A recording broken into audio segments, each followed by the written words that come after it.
औज़ुबिल्लाहिमिनश्शैतानिर्रजीम बिस्मिल्लाहिर्रहमानिर्रहीम। अस्सलाम वालेकुम डियर स्टूडेंट्स, उम्मीद करता हूँ कि आप तमाम स्टूडेंट्स बखैरियत होंगे और अब तक के मेरे पढ़ाए हुए तमाम टॉपिक्स की आप तमाम स्टूडेंट्स ने बहुत अच्छे से प्रैक्टिस कर ली होगी। अगर अब तक मेरे तमाम लेक्चर्स की आप लोगों ने प्रैक्टिस नहीं की तो बेटा इस वीडियो को यहीं पर पॉज करें, पोर्टल में जाकर मेरे पुराने लेक्चर्स देखें ताकि आप लोगों को आज बताई हुई समझाई हुई मेरी बातें आप लोगों को आसानी से समझ में आ सकें। चूँकि हमारी एक्सरसाइज चल रही है बेटा एक्सरसाइज 2.1 जिसका लेक्चर नंबर है 5। एक्सरसाइज का तो तीसरा लेक्चर है जिसमें हमने अभी तक इसके क्वेश्चन नंबर 12 तक के हवाले से हमने काम किया। मैंने आप लोगों को एक्सप्लेन किया बहुत तफसील के अंदर कि डिस्टेंस फार्मूला क्या होता है, 2 पॉइंट्स के अंदर डिस्टेंस किस तरीके से फाइंड करते हैं। फिर हमने पढ़ा कि एक आइसोसेलेस ट्रायंगल क्या होता है, एक ऐसा ट्रायंगल जिसकी कोई भी 2 साइड्स बराबर हों, तीसरी साइड बराबर ना हो, क्या कहलाता है बेटा आइसोसेलेस ट्रायंगल।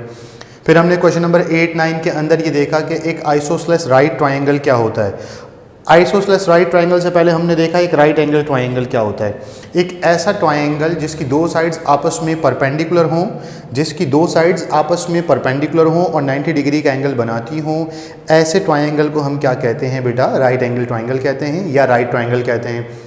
इसी राइट ट्रायंगल के हवाले से हमने पाइथागोरस थ्योरम पढ़ा था कि हाइपोटेनियस का स्क्वायर बराबर होता है परपेंडिकुलर का स्क्वायर प्लस बेस का स्क्वायर, या ये कह लें कि हाइपोटेनियस का स्क्वायर बराबर होता है बेस का स्क्वायर प्लस परपेंडिकुलर का स्क्वायर। जहाँ पर मैंने आप लोगों को याद दिहानी के लिए लिखवाया था कि हाइपोटेनियस h, बेस b और परपेंडिकुलर p। तो आप उसको याद रख लेंगे कि अगर आपको याद नहीं रहता तो आप उसको याद रखने के लिए क्या करेंगे, h, b और p को कह देंगे हबीब बैंक प्लाजा। ठीक है ना भाई, हबीब बैंक प्लाजा, तो हबीब H, bank B, plaza P। ये बात हमने मुख्तसरन सी पिछली क्लास में की थी कि भाई हम आप फर्स्ट ईयर में जो स्टूडेंट्स मुझसे पढ़ चुके हैं वो तमाम स्टूडेंट्स ही जानते हैं कि मैंने उन तमाम स्टूडेंट्स को फर्स्ट ईयर में ट्रिग्नोमेट्री के जो कुछ चीज़ें थीं, यानी जो एंगल पढ़ते थे हम कि साइन थीटा किसके बराबर होता है, कॉस थीटा क्या होता है, परपेंडिकुलर हाइपोटेनियस होता है, हाइपोटेनियस अपॉन बेस होता है, बेस अपॉन परपेंडिकुलर होता है। तो वहाँ पर भी मैंने बहुत इंटरेस्टिंग सी चीज़ आप लोगों को पढ़ाई थी भाई, साइन थीटा, कॉस थीटा और टेंजेंट थीटा के हवाले से। जो स्टूडेंट सुन रहे हैं जो मुझसे पहले पढ़ चुके हैं वो उनको अच्छे से याद आ रहा होगा कि मैंने आप लोगों को वहाँ पढ़ाया था भाई सिन पुलिस हमारी। सिन पुलिस हमारी का मतलब है SPH, साइन बराबर है परपेंडिकुलर अपॉन हाइपोटेनियस के। सिन पुलिस हमारी, केस भी हमारा, कोड भी हमारा, यानी CBH, कॉस बराबर था बेस अपॉन हाइपोटेनियस के। और उसके बाद क्या था, तो पार्टी बॉस कि जब सिन पुलिस भी हमारी है, कोड भी हमारा है, तो पार्टी तो बनती है ना। तो पार्टी बनती है का मतलब था टेंजेंट, परपेंडिकुलर, बेस। फिर मैंने बहरहाल मस्ती करते हुए क्लास में भी समझाया था भाई सानिया प्यारी है, ठीक है, क्यूट भी है, तांगे पर बैठी है। सानिया प्यारी है SPH, sine perpendicular hypotenuse, cute भी है CBH, ठीक है, कॉस बराबर है बेस अपॉन हाइपोटेनियस के। और फिर हमने कहा था भाई तांगे पर बैठी, तांगे पर बैठी है टेंजेंट, परपेंडिकुलर, बेस। अब आप लोगों ने मुझसे पूछा सर ये कौन सी सानिया की बात कर रहे हैं, तो इससे पहले कि आप लोग मेरे ऊपर कोई इल्ज़ाम लगा देते कि भाई अच्छा आप किसी सानिया की बातें कर रहे हैं, तो मैंने बहरहाल मजाक करते हुए जिक्र कर दिया था कि भाई ये हम ना शोएब मलिक साहब की बात कर रहे हैं, उनकी जो बेगम है हमारी हिंदुस्तान से जो भाभी हैं उनकी हम बात कर रहे हैं सानिया। वरना आपका जो दिल चाहे ऐसे नाम लगा दें, कुछ भी कर दें भाई। अदरवाइज आप लोग पढ़कर आए थे some people have curly brown hairs and tail painted brush, तो पुराना हो गया था, कुछ नया लेकर आए ताकि आप लोगों को याद भी रहे। इसी तरीके से मैंने आप लोगों को पिछली क्लास में कुछ चीज़ें बताई थी ताकि आप लोग याद दहानी कर लें। पाइथागोरस थ्योरम की बात आई तो बहरहाल मैंने थोड़ी सी मस्ती भी आप लोगों से कर ली है, तो यकीनी तौर पर आप लोगों को मेरी पूरी फर्स्ट डे क्लास का माहौल याद आ गया होगा कि हम क्लास में किस तरीके से मस्ती क्या करते थे, क्या हमारी क्लास का डेकोरम था। अब सिलसिला क्या है बेटा हमारा क्लास का, कि हमने क्वेश्चन नंबर 8 में देखा कि राइट एंगल ट्रायंगल क्या होता है, हमने क्वेश्चन नंबर 9-10 में देखा कि एक आइसोसेलेस राइट ट्रायंगल क्या होता है। आइसोसेलेस क्या होता है बेटा, जिसकी किसी भी 2 साइड्स की लेंथ आपस में बराबर हो, कोई सी भी 2 साइड्स हो सकती हैं। आइसोसेलेस राइट ट्रायंगल का मतलब क्या बताया था कि एक ऐसा राइट एंगल ट्रायंगल जिसकी 2 साइड्स बराबर भी हों और वो 90 डिग्री का एंगल भी बनाता हो ट्रायंगल। ज़रूरी नहीं है कि वो 2 साइड्स जो बराबर हों वो 90 डिग्री का एंगल बनाते हों या कुछ भी। गौर से सुनना मेरी बात बेटा, लेकिन मैंने अपनी डायग्राम के थ्रू जब मैंने समझाने की कोशिश की थी तो मैंने बताया था कि 2 साइड्स बराबर भी होंगी, आइसोसेलेस राइट एंगल ट्रायंगल भी होगा तो जो साइड अनइक्वल होगी उस साइड का क्या नाम होगा? हाइपोटेनियस। उस साइड का नाम होगा हाइपोटेनियस। क्यों? क्योंकि बेटा ट्रायंगल की सबसे बड़ी साइड हाइपोटेनियस होती है और अगर किसी ट्रायंगल की दो साइड्स बराबर हैं तो सबसे बड़ी साइड किसी और साइड के बराबर नहीं हो सकती। इसका मतलब यह है कि परपेंडिकुलर और बेस जिस ट्रायंगल का बराबर हो जाए लेंथ में, उस ट्रायंगल को क्या कहते हैं हम? Isosceles right angle triangle.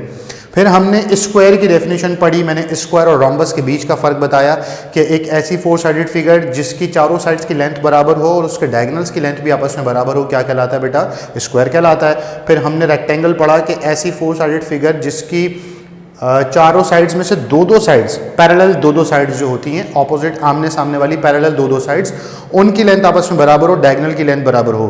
फिर हमने ये पढ़ा था, जबकि ये टॉपिक 2.4 में जाकर आना था कि रोम्बस क्या होता है। 2.4 का क्वेश्चन नंबर 2021 है, जहां पर जाकर आप पढ़ेंगे कि prove that if the diagonals of a parallelogram are perpendicular the figure becomes a rhombus.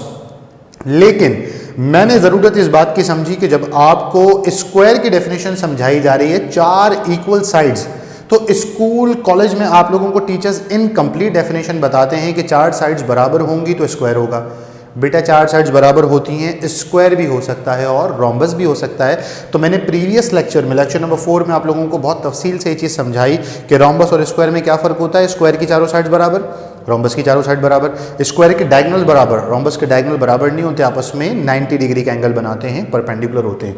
तो अब तक जितने भी टॉपिक्स मैंने आप लोगों को पढ़ाए हैं बहुत तफसील से एक एक चीज़ को एक्सप्लेन करके पढ़ा है। अभी आप बोर्ड पे देख रहे हैं, मैंने एक क्वेश्चन नंबर 13 लिखा हुआ है और आप पूरे बोर्ड को देखें जिस तरीके से मैंने प्रेजेंट किया हुआ है। इस वक्त पूरे बोर्ड पे क्वेश्चन नंबर 13 के अलावा कुछ भी नहीं है।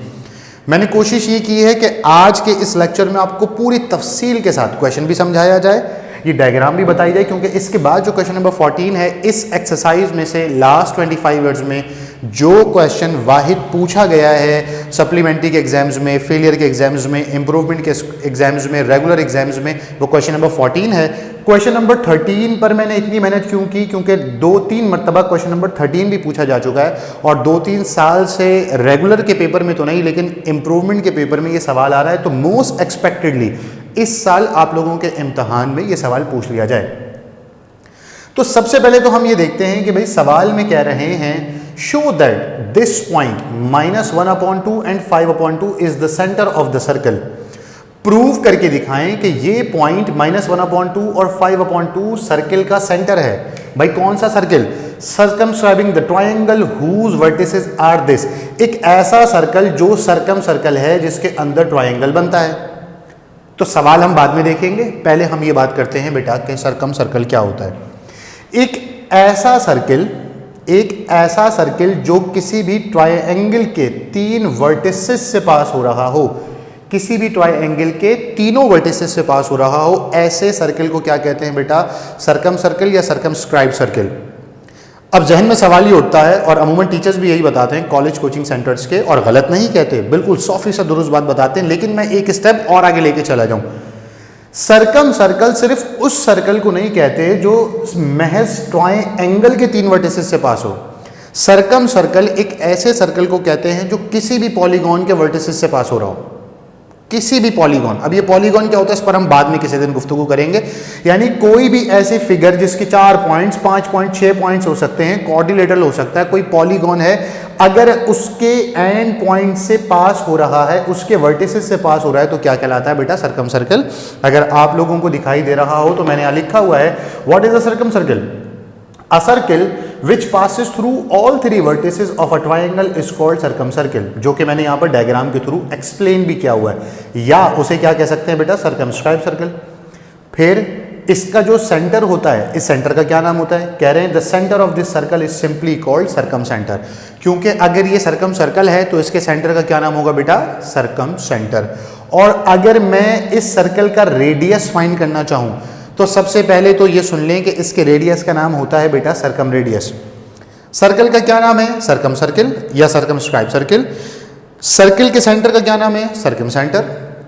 सर्कल के रेडियस का क्या नाम है? Circum radius. और ये एक बात आप लोगों के लिए कोई नई नहीं है कि रेडियस क्या होता है। भाई रेडियस सर्कल के सेंटर से सर्कल पे मौजूद किसी भी पॉइंट तक की लेंथ होती है। जैसे फॉर एग्जांपल अगर ये सर्कल का सेंटर है और ये पॉइंट है, तो यहाँ से लेकर यहाँ तक इस पॉइंट का नाम है P, ठीक है, P से लेकर A तक का डिस्टेंस रेडियस है, इस P से लेकर B तक का डिस्टेंस रेडियस है, इस P से लेकर C तक का डिस्टेंस क्या है, रेडियस है। सर इसका मतलब तीन रेडियस, तो बेटा एक सर्कल के 3000 रेडियस भी हो सकते हैं। सर्कल के सेंटर से सर्कल के ऊपर मौजूद किसी भी पॉइंट तक का जो डिस्टेंस होता है बेटा वो क्या कहलाता है, रेडियस कहलाता है। और आप class second year senior class में पहुंच गए, तो मैं ये समझता हूँ कि आप लोगों के लिए ये चीज़ कोई नई चीज़ नहीं है कि भाई मैं आप लोगों को दोबारा से बताऊँ कि भाई रेडियस क्या होता है और क्या नहीं होता। यहाँ तक की बात हो गई बेटा कि सर्कम सर्कल क्या होता है। अब जरा दोबारा आ जाते हैं सवाल की जानिब, के सवाल में क्या कह रहे हैं। कह रहे हैं प्रूफ करके दिखाएं कि एक ऐसा ट्राइंगल जिसके ये 3 वर्टिसेस हैं, 0 1 1 2 -2 3। अब ट्राइंगल के वर्टिसेस क्या होते हैं, लेक्चर नंबर 4 में हमने डिस्कस किया पिछली क्लास में कि एक ट्राइंगल की 3 साइड्स की लेंथ कैसे आती है। लेकिन अगर अभी हम बात करें तो हमें सिर्फ 3 साइड्स की लेंथ फाइंड नहीं करनी, तीनों साइड्स की लेंथ फाइंड नहीं करनी, गौर से समझेंगे, पूरा दिमाग लगाएंगे। पहले सवाल में क्या कह रहे हैं, कह रहे हैं कि भाई ये जो पॉइंट है प्रूफ करके दिखाएं एक ऐसे सर्किल का सेंटर है जो एक ट्रायंगल के 3 वर्टिसेस से पास होता है। इसका मतलब ये हुआ बेटा कि हमें प्रूव ये करना है कि ये एक सेंटर है सर्किल का, जिस सर्कल के ऊपर ये 3 पॉइंट्स मौजूद हैं, A 0 1 B 1 2 और C -2 3। इसका मतलब ये हुआ कि अगर मैं सवाल को गौर से देखूं, समझूं और परखूं, तो ये अगर सर्कल का सेंटर है तो ये अभी मैंने बताया ये क्या है, रेडियस लाइन, ये क्या है, रेडियस लाइन, ये क्या है, रेडियस लाइन। इसका मतलब ये हुआ कि अगर सर्कल के इस पॉइंट से, जिसको हमें प्रूफ करना है कि सेंटर है, अगर तीनों रेडियस का डिस्टेंस या तीनों पॉइंट से रेडियस एक जैसा आ गया तो ऑटोमेटिकली ये पॉइंट क्या कहलाएगा, सर्कल का सेंटर। और अगर रेडियस एक जैसा नहीं आया तो 2 वजूहत हो सकती हैं, या तो आपने कोई सॉल्व करते हुए आपका कोई एरर आ गया है, कोई गलती हो गई है, या तो ये सेंटर नहीं है। लेकिन आपकी किताब का सवाल है, बोर्ड पे मैंने लिखा हुआ है प्रूफ करके दिखाएं, इसका मतलब ये सवाल प्रूफ होगा, इसके अंदर कोई एरर नहीं है। आप लोगों से मिस्टेक हो सकती है सॉल्व करने के दरमियान, सवाल गलत नहीं है। तो करना ये है कि बेटा इस पॉइंट से पहले A तक का डिस्टेंस फाइंड करेंगे, फिर इस पॉइंट से B तक का डिस्टेंस फाइंड करेंगे, फिर इसी पॉइंट से C तक का हम डिस्टेंस फाइंड करेंगे। अगर ये तीनों डिस्टेंस एक जैसे आ गए तो सेंटर है, एक जैसे नहीं आए तो सेंटर नहीं है। तो जरा देखते हैं, मैंने लिखा बेटा the given vertices of triangle ABC are A x1 y1 is 0 1, B x2 y2 is 1 2, C x3 y3 -2 3। और सपोज कर लिया, ठीक है ना, हम सपोज कर रहे हैं, मैं अपनी तरफ से सोच रहा हूं कि अच्छा हाँ शायद ये इसका सेंटर है, लेट्स ट्राई। प्रूव हो गया तो सेंटर है, नहीं हुआ तो भाई हम सॉरी कर लेंगे, मादत कर लेंगे, भाई इसका सेंटर नहीं है। लेकिन यहां पर प्रूफ हो जाएगा, जरा गौर से देखें। कह रहे हैं, मैंने लिख लिया यहां पर लेट, सपोज कर लिया कि ये जो पॉइंट है इसका नाम है PXY और इसके कोऑर्डिनेट्स हैं -1/2 5/2 is the centre of the circle. अगर ये मैंने लिखा है if this point is the centre of the circle, is the centre of the circle, अगर ये पॉइंट सर्कल का सेंटर है, द कंडीशन मस्ट बी, कौन सी कंडीशन बनेगी बेटा, P से A तक का डिस्टेंस, P से B तक का डिस्टेंस, P से C तक का डिस्टेंस क्या होना चाहिए, इक्वल होना चाहिए। मैंने यही लिखा है, distance of PA is equal to distance of PB is equal to distance of PC। हम एक एक करके तीनों डिस्टेंस को सॉल्व करेंगे, पहले PA को, फिर PB को और फिर PC को। अगर तीनों डिस्टेंस बराबर आ गए तो सर्कल का सेंटर है, बराबर नहीं आए तो सर्कल का सेंटर नहीं है। तो लेट्स ट्राई कि अगर हम इसको प्रूफ करवाना चाहें तो कैसे होगा। हम ये जानते हैं, हमारे पास डिस्टेंस फॉर्मूला होता है, D बराबर होता है √x2 - x1 का whole square plus y2 - y1 का होल स्क्वायर। D किसके बराबर होता है बेटा, √x2 - x1 का होल स्क्वायर y2 - y1 का होल स्क्वायर। तो सबसे पहले हम P से लेके A तक का डिस्टेंस फाइंड करते हैं। हम बात कर रहे हैं बेटा P से A तक के डिस्टेंस की, P से A, तो P के पॉइंट x1 y1 हो जाएंगे और A के पॉइंट क्या हो जाएंगे भाई, x2 y2। अब जहन में सवाल ये आता है, अरे सर P के पॉइंट तो x1 y1 है, तो गौर से देखना भाई, ये जनरल कंडीशन है इसकी, ठीक है। पहले पॉइंट को x1 y1, दूसरे को x2 y2, तीसरे को x3 y3 कहते हैं। लेकिन अगर मैं P और A की बात कर रहा हूं तो जो पहला पॉइंट है वो x1 y1 है, जो दूसरा पॉइंट है वो x2 y2। तो इस x1 y1 x2 y2 x3 y3 पर मत जाइएगा, ये देखना कि काम क्या हो रहा है। अगर मैं सर A वाले को x1 y1 ही कहूं बिला वजह इतनी मेहनत कर रहा हूं, मैं p को x2 y2 कह दूं तो तब भी कोई फर्क नहीं पड़ता। ये मैंने आप लोगों से लेक्चर नंबर 3 में डिस्कस किया था जब हमने डिस्टेंस फॉर्मूले को डिटेल में पढ़ा था, कि मैंने ये बताया था कि अगर बाय मिस्टेकन अगर गलती से हम x1 की जगह x2 और x2 की जगह x1 की वैल्यू पुट कर दें तब भी डिस्टेंस पे कोई फर्क नहीं पड़ता, क्योंकि बेटा उसके ऊपर होल स्क्वायर, और मैंने एग्जाम्पल भी दी थी, सॉल्व करके दिखाया था। लेकिन हम कोशिश ये करेंगे हमेशा की तरह कि हम इसमें कोई एरर ना आने दें। तो भाई मैंने लिखा P और A की बात हो रही है, P और A की बात हो रही है, तो गौर से देखिएगा भाई P और A, मैं यहां डायग्राम पे बात कर रहा हूं, x2 0 माइनस x1 1/2, गौर से देखना भाई, x2 माइनस x1 एक माइनस फॉर्मूले का है, ये रहा x2 माइनस, और एक इसका माइनस है, ये माइनस और माइनस क्या हो जाएगा बेटा प्लस। ये मैंने भी पिछली क्लास में ये भी बताया था कि जब दो माइनस होंगे तो क्या होगा, क्रॉस में लग जाएगा। एक माइनस ऐसे लिखते हैं, दूसरा माइनस ऐसे लिखते हैं, ऑटोमेटिकली क्या बन जाता है, प्लस बन जाता है। फिर अगर हम बात करें इस 1 की तो y2 माइनस y1 यानी 1 माइनस 5/2, जो कि मैंने यहाँ लिखा हुआ भी है। अगर मैं इसको फर्दर सॉल्व करता हूं तो जीरो की कोई वैल्यू, कोई हैसियत नहीं होती, ये एज इट इज रहेगा। मैं इसको लिखूंगा भाई 1/2 का स्क्वायर प्लस, अगर यहां की बात करें तो बेटा यहां पर एलसीएम ले सकते हैं हम, ये 2 1 2 हो जाएगा, तो ये हो जाएगा बेटा 2 माइनस 5/2 का होल स्क्वायर। 1/2 का होल स्क्वायर ऐसे लिख रहे हैं, अभी मैं इसके साथ कोई तब्दीली वाकई नहीं कर रहा, जबकि मैं चाहूँ तो ब्रैकेट को ओपन कर सकता हूँ, लेकिन मैं बहरहाल अभी ओपन नहीं कर रहा। 2 माइनस 5 कितना हो जाएगा बेटा, -3/2 का होल स्क्वायर। अब दोनों ब्रैकेट्स को एक जैसे बन गए करीबन साइज में, तो उसको ओपन कर देते हैं। 1/2 के होल स्क्वायर का मतलब होता है 1/4, 1 का स्क्वायर 1 ही होता है, और 2 का स्क्वायर क्या होता है बेटा हमारे पास 4, फिर प्लस 3 माइनस 3 का स्क्वायर होता है हमारे पास 9, और 2 का स्क्वायर क्या होता है भाई 4। इसका मतलब ये हुआ कि दोनों का अगर एलसीएम ले लें तो दोनों का एलसीएम कितना आ जाएगा भाई, दोनों का एलसीएम आ जाएगा बेटा हमारे पास 4, इसका एलसीएम आ जाएगा। तो अगर मैं 1 + 9 कर दूं तो बेटा ये हो जाएगा मेरे पास √10/4, और 10 का रूट कुछ भी नहीं होता हमारे पास, अगर हम इसको सॉल्व करें तो 4 का √2 आ जाता है। आप चाहें तो यहीं पर इसको आंसर कर सकते हैं, अदरवाइज आप आगे एक स्टेप और करेंगे कि PA बराबर है √10 का, क्योंकि रूट नहीं होता, लेकिन 4 का √2 हो जाता है /2 यूनिट्स। ये हमारे पास किस चीज़ का डिस्टेंस आ गया बेटा, PA का डिस्टेंस आ गया। हमें कौन कौन से डिस्टेंस फाइंड करने हैं, P से A, P से B और P से C तक का डिस्टेंस। अगर आप गौर से देखें तो मैंने सिंपल एक काम किया, P से A तक का डिस्टेंस फाइंड करने के लिए भाई P और A के 2 पॉइंट्स ले लिए। इसी तरीके से अगर मैं P और B की बात करूं तो गौर से देखिएगा भाई, P अपनी जगह ही रहेगा, ये B हो गया। इसका मतलब ये हुआ P का पॉइंट अब भी x1 y1 है, और जो B का पॉइंट है वो क्या होगा x2 y2, यही वाला P और ये वाला B। अभी हमने इन दोनों पॉइंट्स की बात करी, अब हम इन दोनों पॉइंट्स की बात करेंगे। तो गौर से देखिएगा भाई, x2 माइनस x1, तो ये हो जाएगा भाई क्या, x2 की जगह पर 1, फिर एक फॉर्मूले का माइनस और एक ये वाला minus, minus minus plus, x2 minus x1 का whole square plus y2 minus y1 का होल स्क्वायर, यानी कि 2 माइनस 5/2 का होल स्क्वायर। किसी किस्म की कोई प्रॉब्लम बेटा यहां तक? अच्छा जी, फिर इसका भी एलसीएम, इसका भी एलसीएम, 2 1 2, 2 + 1 3। तो अगर आपकी इजाजत हो तो डायरेक्ट एलसीएम लिख लें या करके दिखाऊं? अच्छा भाई करके दिखाऊं, बहरहाल आप लोग इतने स्टेप्स मत कीजिएगा बेटा। ये हो जाएगा 2 + 1/2 का स्क्वायर प्लस 2 to the 4, ये हो जाएगा 4 माइनस 5/2 का होल स्क्वायर।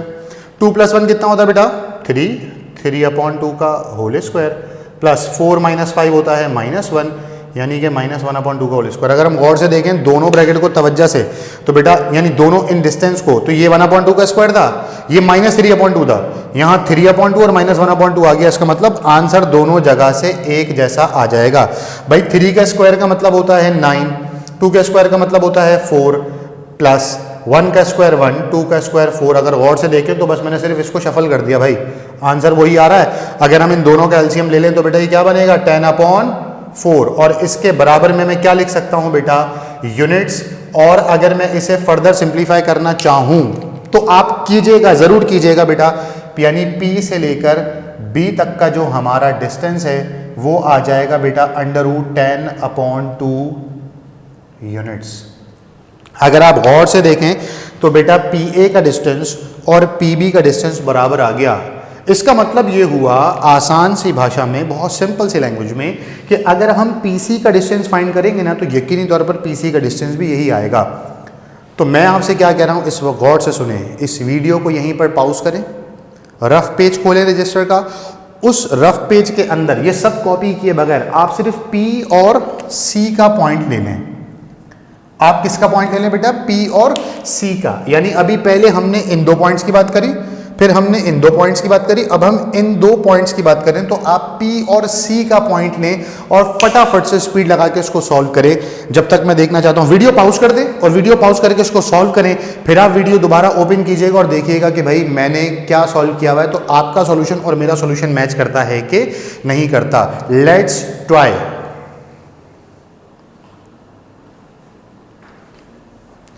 अच्छा भाई, तो हम बात क्या कर रहे थे? पीसी की। उम्मीद करता हूं कि आपने इसको सॉल्व कर लिया होगा और सॉल्व करने के बाद आपका पीसी का डिस्टेंस भी यही आया होगा। एक चेहरे पर एक मुस्कुराहट आ गई होगी कि अरे वाह, ये तो इतना आसान सवाल है सर, आपने इतनी मेहनत करके समझाया और हमें बहुत आसानी से बात समझ में आ गई।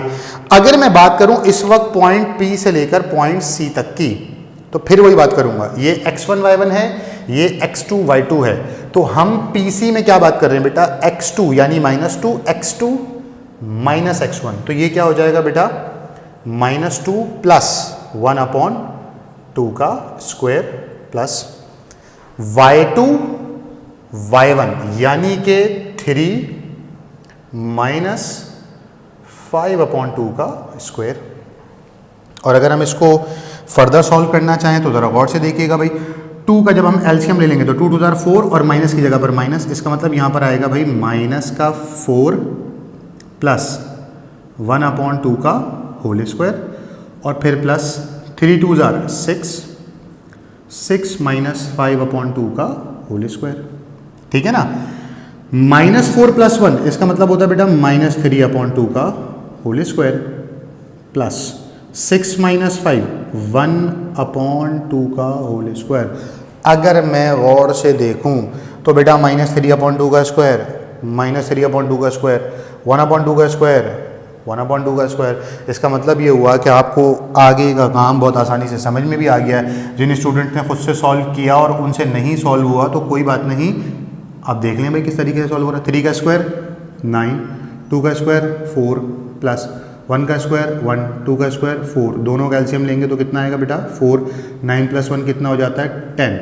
मैं फिर से कह रहा हूं, आप चाहें तो यहाँ यूनिट्स लिख सकते हैं, लेकिन आपको एक स्टेप और आगे करना चाहिए है। ये हो जाएगा बेटे √10/2 यूनिट्स।